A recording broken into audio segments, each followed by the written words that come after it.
આજે જૂનાગઢના લોકોની માગણી હતી કે અશાંત ધારો જૂનાગઢમાં લગાવીને હિન્દુઓના મકાન બીજા ન ખરીદે એવું કરે.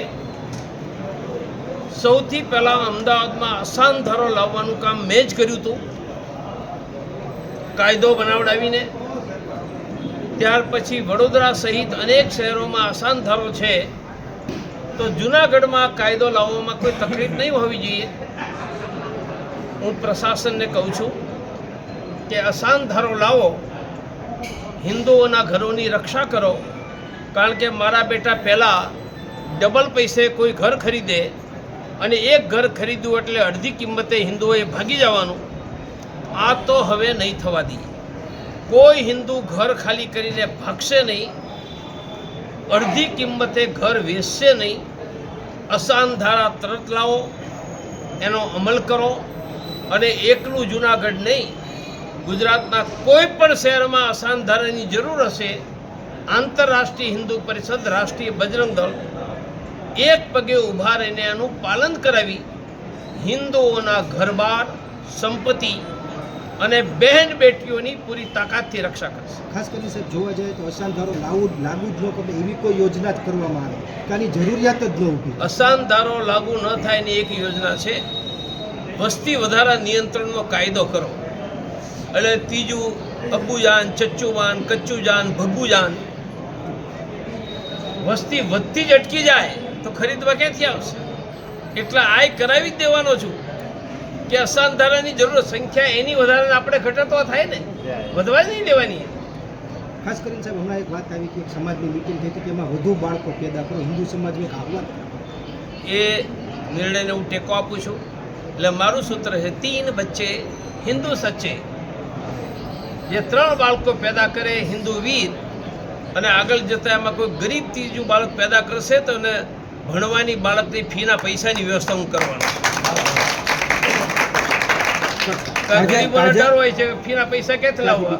આપણે એની સ્કૂલમાં ફી સીધી ભરી દેવાની વ્યવસ્થા કરવાની છે. સરસંઘ ચાલકના કોઈ કામ ઉપર કોઈ ટીકા નહીં કરું. પ્રવીણ તોગડિયા વચન આપે છે કે ક્યારે મસ્જિદે જશે નહીં, મુલ્લા મૌલવીઓને મળશે નહીં, અબ્બુજાન ચચ્ચુજાન કરશે નહીં, અને હિન્દુઓનો પ્રશ્ન આવશે તો પૂરી તાકાતથી ઊભા રહેશે. બાકી સંગઠનો જે કરવું હોય એ કરવાનું સ્વાતંત્ર્ય છે, એ આપણા જ છે. એટલે હું કોઈની ટીકા નહીં કરું. સાહેબ, જે વિસ્તારમાં અત્યારે અશાંત ધારાની માંગ છે, હિન્દુ વસ્તી ઘટી છે, ત્યાંના મંદિરોની ખૂબ ખરાબ હાલત છે, એના માટે કંઈ કરશે વિશ્વ હિન્દુ પરિષદ?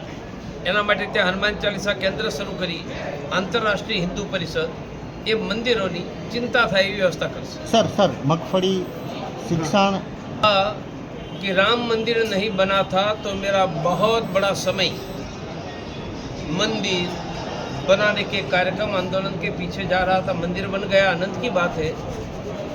अब मैं मेरे समय का उपयोग 4 चीज़ों में, भारत के हर गांव गली में हनुमान चालीसा केंद्र हर सप्ताह, दूसरा किसानों को फसल का दाम मिले, इसलिए प्रवीण तोगड़िया का संकल्प है, फसल हमारी दाम तुम्हारा नहीं चलेगा, नहीं चलेगा, फसल हमारी दाम हमारा यही चलेगा, यही चलेगा.